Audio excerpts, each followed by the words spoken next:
तुम्ही last time काय केलं होतं? तुम्हाला खूप अनुभव आलाय? सर ते तुम्ही पिलोचं आणि हे सांगितलं होता ना? मनी मॅग्नेट. हा, मनी मॅग्नेटचं. हम्म. ते लिहायचं सांगितलं होता ग्रीन पेन ना. ते आम्ही केलं होतं. आणि पैशाचं तुम्ही म्हणजे पेमेंट आल्यानंतर स्त्री सुक्ताचं हे करायचं, हम्म. पूजा हम्म. स्त्री सुक्त म्हणायचं सांगितलं होता.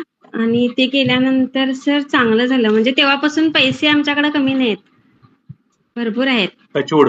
नेहमी भरपूरच राहणार. सो हे करा. मनी मॅग्नेट खूप इफेक्टिव्ह आहे आपलं.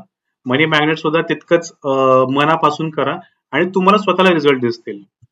आणि सर तुम्ही लिहायचं सांगितलं होतं ना ग्रीन पेन ना, मग ते मी म्हणजे कसं आम्ही लिहिलं, 10 दिवस लिहिलं. 10 दिवस लिहिल्यानंतर 11व्या दिवशी म्हणजे दुसऱ्या दिवशीच आम्हाला दुसरीकडे जॉबला बोलवले. आणि तिथं चांगलं आहे आता सगळं. असंच चांगलं राहू देत. भरपूर तुमच्या घरात भरभराट होऊ देत सगळ्यांच्या. हीच स्वामींच्या चरणी प्रार्थना आहे माझ्याकडे.